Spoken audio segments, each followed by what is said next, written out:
Hello, everyone. Hello. Welcome back to another episode of the Tidalwave Afterwork Podcast. My name is Marc Maurer. This is Damiani. We are here at beautiful Tidalwave Studio, and we answer questions about music production, music in general, being in a band, being a producer, writing songs, playing shows, mixing songs, all that kind of stuff. All that kind of stuff. Yeah.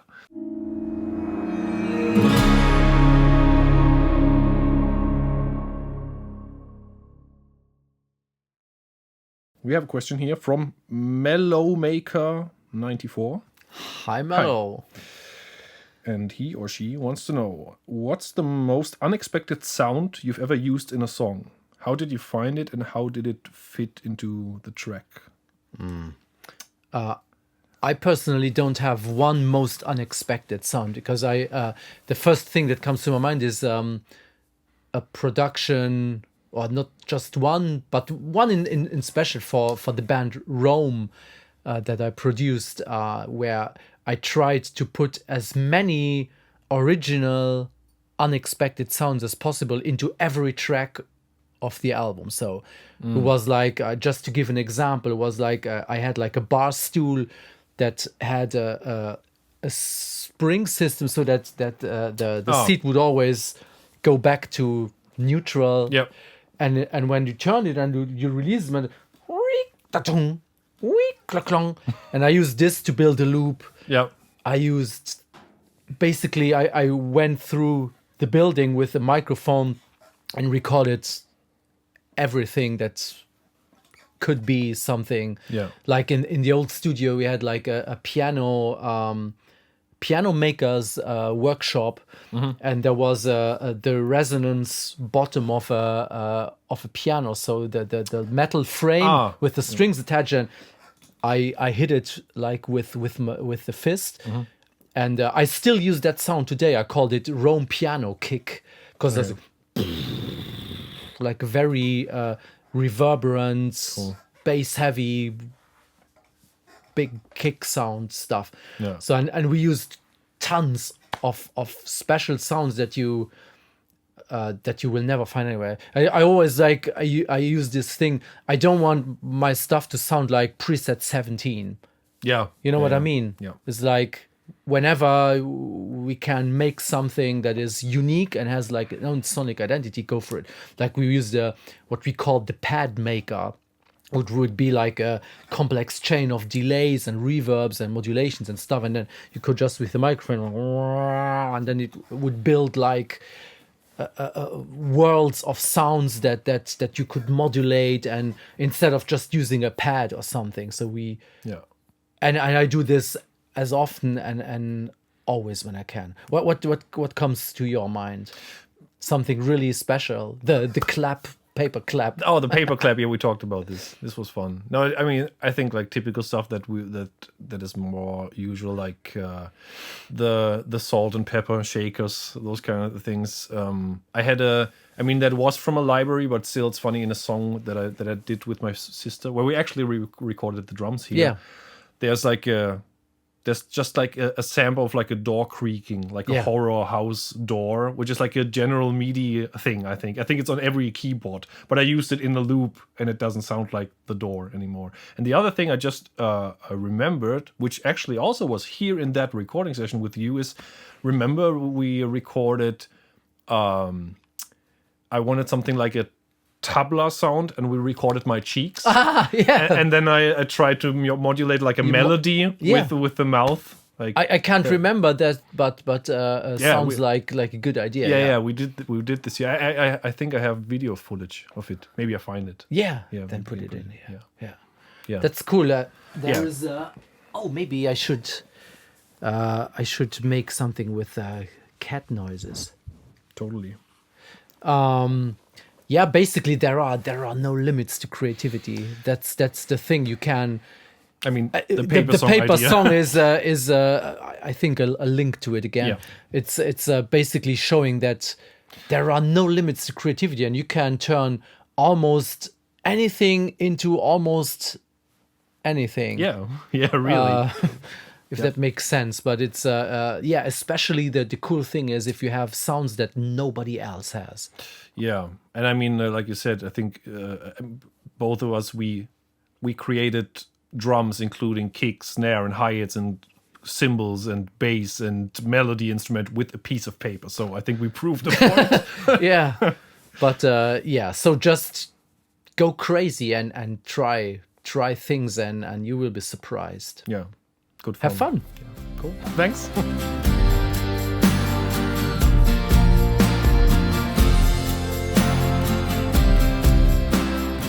Okay. Edster75.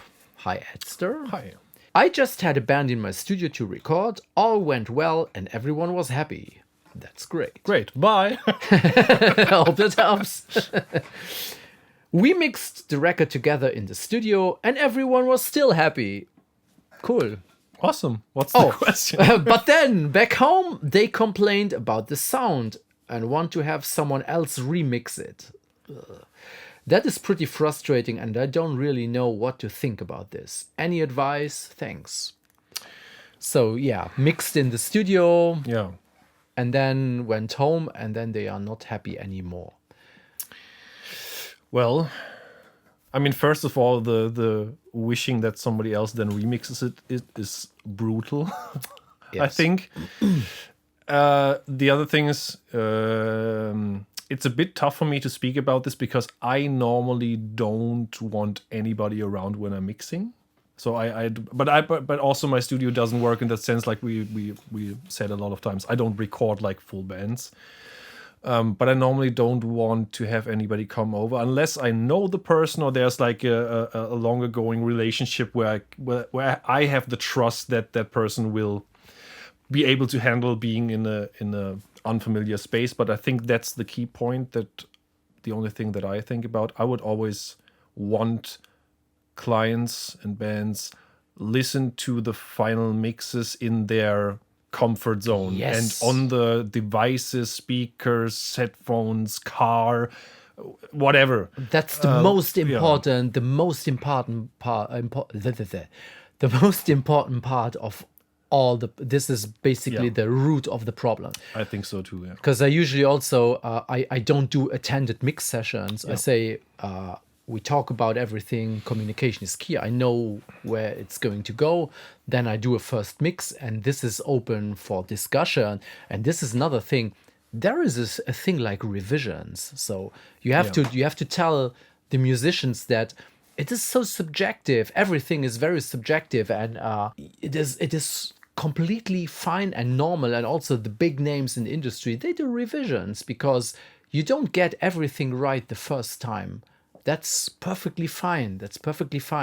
But the major problem number one is you took wrong decisions together because they were in an unfamiliar listening environment.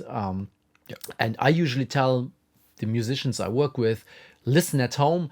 And if we do something together mix-wise at the studio, then it is only revisions. And I say very clearly, we will only work off a list that you have agreed on at home.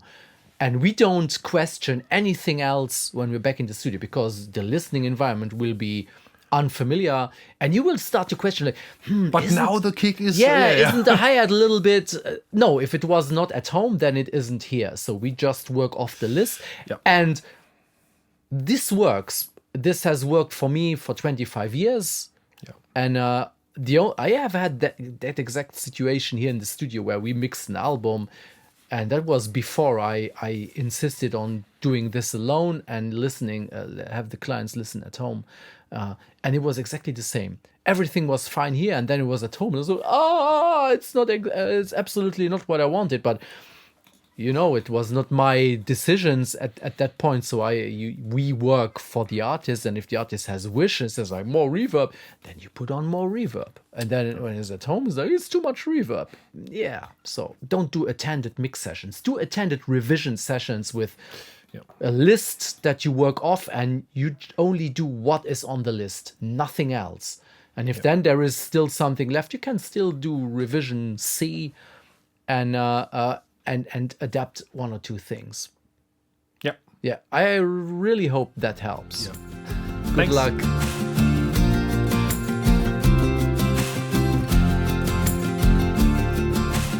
Okay, so what do we have next? Next question is from Felix. Felix. Hi, what's up? Hey. Felix wants to know.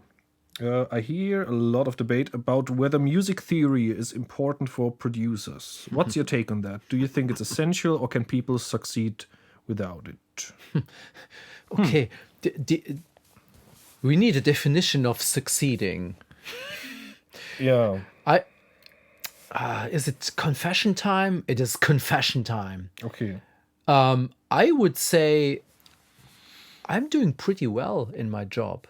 So I have done quite a bit of work and I'm fully booked. So I would say I'm succeeding in what I'm doing. But my music theory, I have never attended one single hour at the music school or at any school that has anything to do with music production, instruments, nothing, never ever.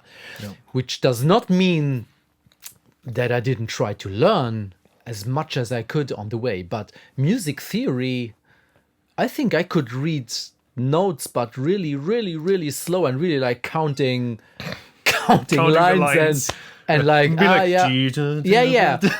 And I have had clients here, like there is especially one trumpet player who comes to mind. He's born in 1938, so he's a senior musician, old school, and he's always making fun of producers and engineers who can't read notes and stuff. And I'm really like, because he's very happy with the work that we do here, and he's bringing in scores, so I can follow a score. But don't ask me, what's that note? What's this? What's this chord progression? What's blah blah blah?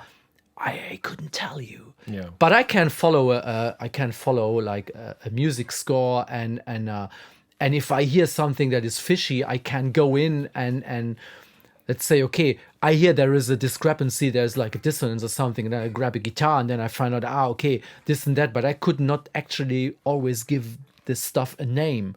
Oh, this is an E major 7, blah. I have no idea. Yeah. But so long story short is I have the feeling that it can really help to know all that stuff, but do you really need it? I say I can arrange and do a lot of stuff without actually having the hard facts. It's more like an intuition and getting to listen to stuff and to know and to feel it, and then to identify problems and also to arrange and just know stuff without actually knowing it. Does that make sense? Yeah.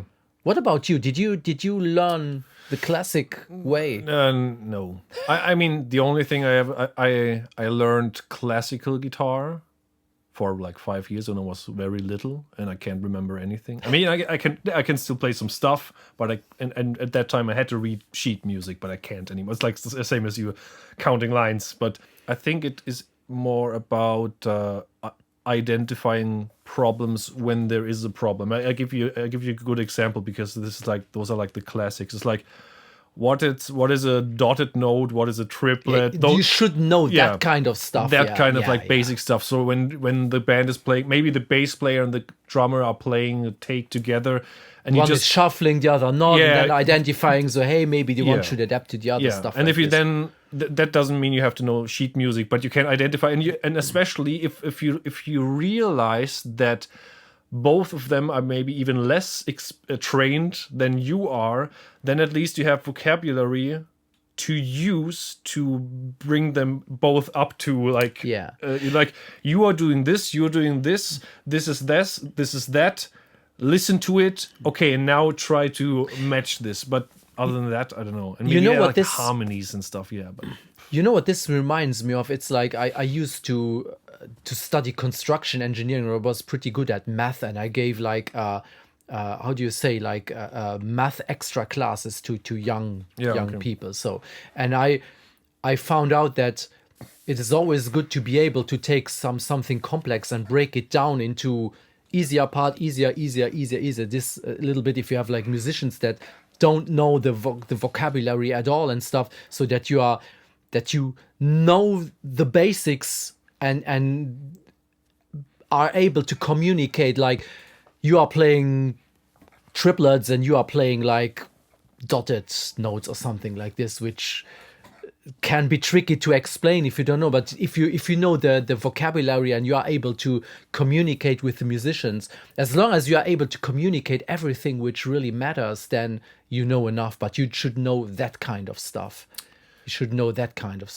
Yes. Also, on the other hand, to go a little bit back to the question, if you have the other point is, I think we both have probably I would say, or I guess, a similar level maybe of theoretical.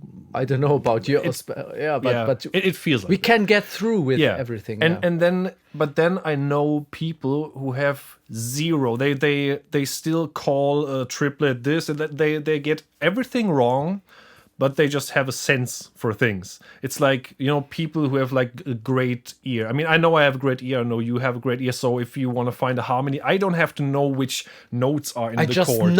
I know what it is. I hear it. And if sometimes the piece that you maybe are recording backing vocals to is a little bit more complex, which happens a lot. Sometimes it's just like a quirky chord change, like what is it actually? But like you said, then you take a guitar or an instrument that you are familiar with and you just search for the note. But when you hear it, you know it's the right one. And then it doesn't matter if it's a flat 5 blast, sus, or just a G major standard chord. So I think, no, you don't have to. But it's good to have some basic knowledge, maybe. Well, hope that helps. So, thanks. Go for it. Just do it. Yeah. Hey, if you like our podcast and this channel, consider subscribing if you haven't yet. And also, leave a comment and ask a question so we can cover one of your questions in a future video. And last but not least, go tell a friend about it. Thanks. Okay. Alexander Kite is asking, do you notice a difference in production between the US and Europe? I've noticed a tendency for American music to sound overly processed and European bands more raw.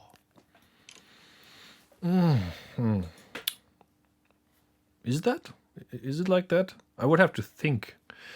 I mean, it's because I think my first go-to without thinking a lot about it would be, I think so. But then on the other hand, I don't really know what is produced where all the time and who did it and who recorded it and which studio was it. And maybe it was recorded and spread out in 4 studios, 2 in the UK, 1 in Germany and 1 in South America. So I don't know. But yeah, I think...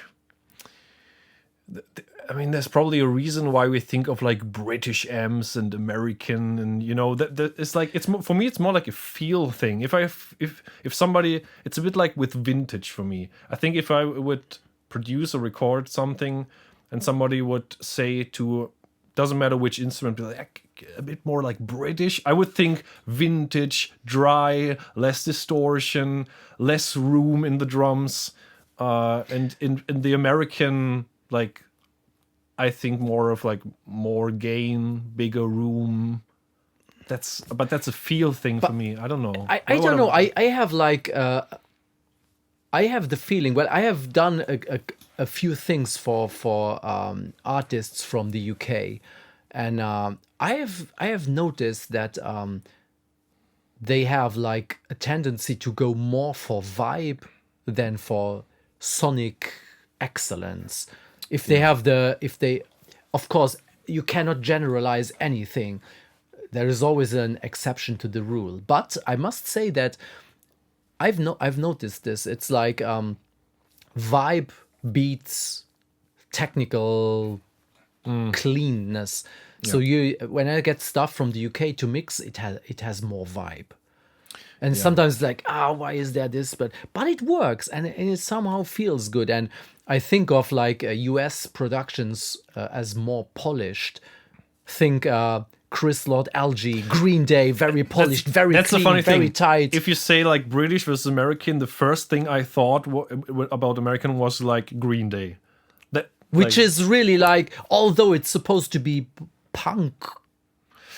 Probably it depends on the era, but it is so. There are songs that are so polished and they are so clean, and there is really sucked out every little bit of vibe. Yes. Although it sounds fantastic and is really well done, but it doesn't have the dirt and the grit and it's really like a brick wall in 4K. It comes at you like Yes. this. It's like, wow, it's like the way you kind of think about America. I think being like, this it has is- to be huge and grand. Like, But then if you look inside of Europe, the French have a way to do stuff. I know generalizations, Yeah. but they tend to be vibey as well.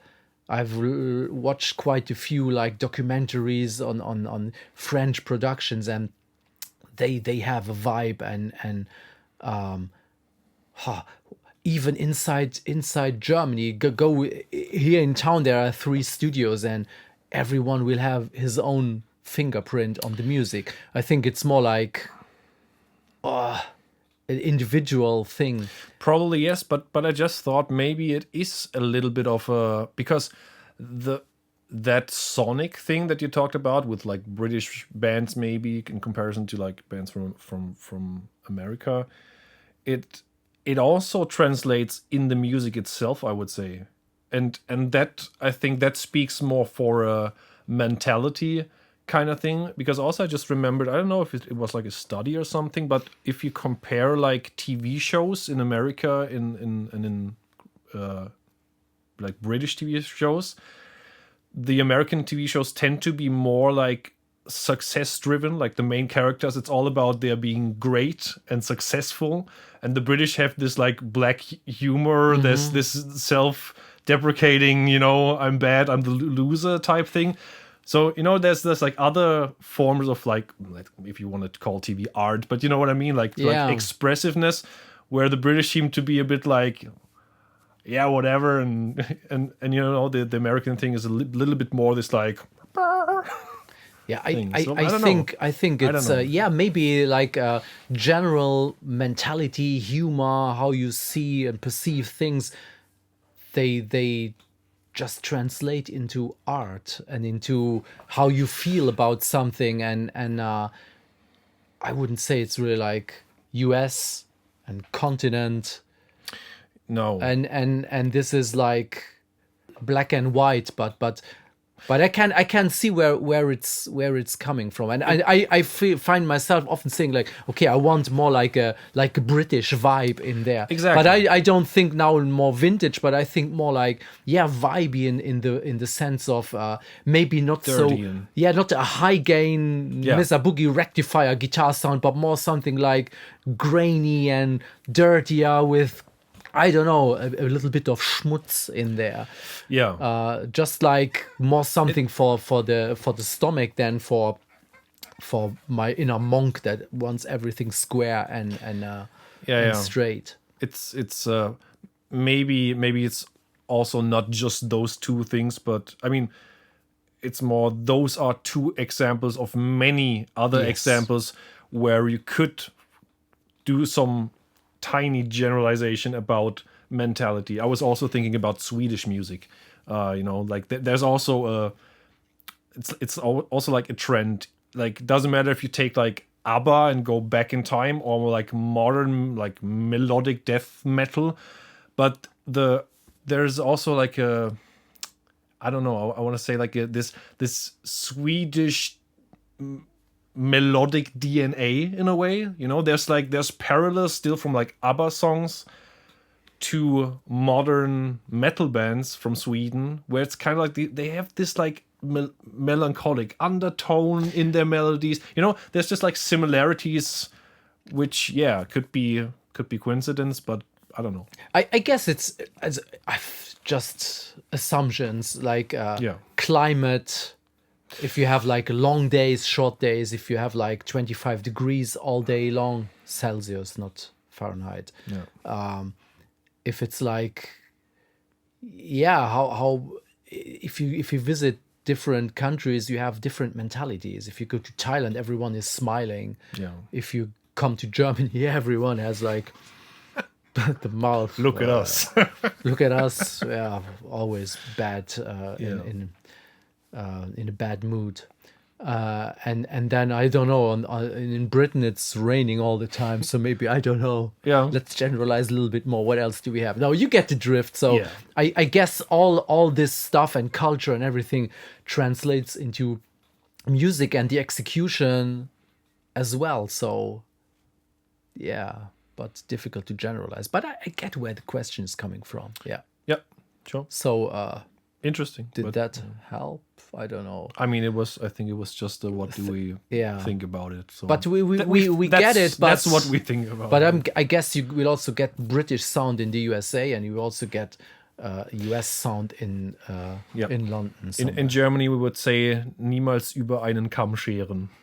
Never Oh God. never scissor over a comb. Yeah. Ooh, And with this was terribly bad. Yeah. We leave it at this. Yes. Thanks for We watching. will probably not see you next week again, not after this, but see you next week. Bye bye. Bye-bye. Thanks. Good.